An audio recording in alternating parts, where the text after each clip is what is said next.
मनहूस या वरदान। एक बेटी की कहानी। गुड्डी उनकी बड़ी बेटी थी, लेकिन लाड सारा वो अपने छोटे बेटे को करते थे। गुड्डी के माँ बाप पहले लड़का चाहते थे, मगर ऊपर वाले को कुछ और ही मंजूर था और भेज दिया उनके घर गुड्डी को।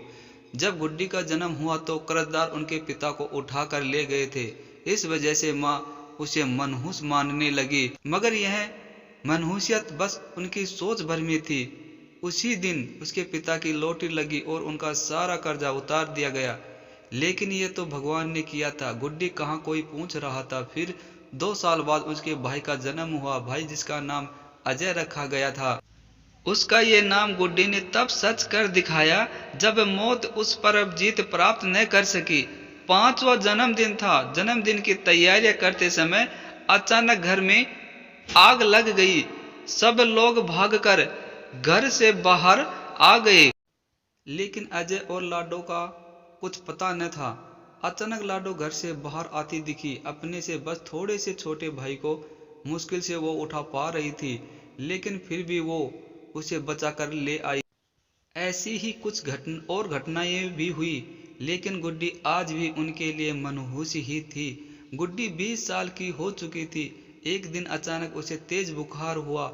उसके माँ बाप ने उसकी ज्यादा परवाह न की। पिता ने तो यह तक कहा कि तू मर ही जा, हमें भी तुमसे छुटकारा मिल सके। गुड्डी ने आज तक कभी भी अपने माँ और बाप को पलटकर जवाब नहीं दिया था। एक सुबह गुड्डी ने आंखें न खोली। हालत ज्यादा ही खराब थी और गुड्डी बेहोश हो चुकी थी।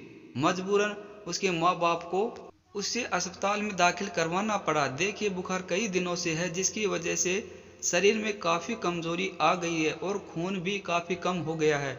इसकी जान बचाने के लिए इसे खून देना होगा। डॉक्टर के कहे इन शब्दों से तो लाडो के माँ बाप चिंता में पड़ गए। फिर भी हिम्मत कर उन्होंने अजय का खून देने का फैसला किया था। इसलिए नहीं कि वो गुड्डी को बचाना चाहते थे, बल्कि इसलिए कि समाज में कोई उन पर यह इल्जाम न लगाए कि बेटी को नहीं बचा सके। खून चढ़ाने से पहले उसका सैंपल जांच के लिए भेजा गया। शाम को रिपोर्ट आई। डॉक्टर ने रिपोर्ट पढ़ते हुए गुड्डी के माँ बाप से कहा, आपकी बेटी का बीमार होना आपके लिए वरदान साबित हुआ। जो समय रहते हमें आपके बेटे के बीमारी के बारे में पता चला। बीमारी? कौन सी बीमारी? ये कल मुही लगता है इसकी जान लेकर ही रहेगी। डॉक्टर को टोकते हुए लाडो की माँ बोली। तभी डॉक्टर ने चिंता व्यक्त करते हुए कहा, अरे ये कैसी बातें कर रही हैं आप? आपको पता है, यदि गुड्डी बीमार न होती तो आपके बेटे के इस बीमारी के बारे में किसी को पता ही न चलता। इसे हेपेटाइटिस सी है, जिसके लक्षण पता नहीं चलते और इंसान का लीवर धीरे धीरे काम करना बंद कर देता है, जिससे इंसान की मौत हो जाती है। डॉक्टर साहब, तो क्या हमारा अजय भी?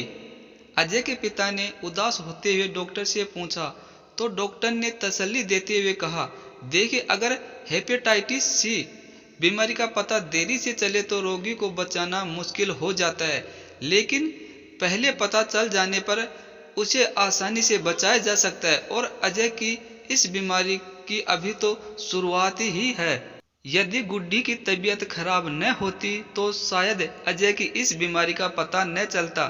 आपकी बेटी ने तो आपके बेटे की जान बचाई है। गुड्डी के माँ बाप ऐसी स्थिति में थे जहां अब वो अपनी गलती जानते थे, लेकिन वो गलती मान लेने की उसमें हिम्मत न थी। गुड्डी के बचपन से लेकर अब तक हुई ये सब घटनाएं उनकी आंखों के सामने हो ली थी। उसके जन्म के समय उनकी लॉटरी निकली थी। अजय को भी गुड्डी ने ही बचाया था। आज एक बार फिर गुड्डी ने अजय को बचा लिया था। गुड्डी के माँ बाप का नजरिया उसके प्रति बदल चुका था। आज वो उसे अपनी बेटी मान चुके थे, जिसने बचपन से ही उनको मुसीबतों से बचाया था।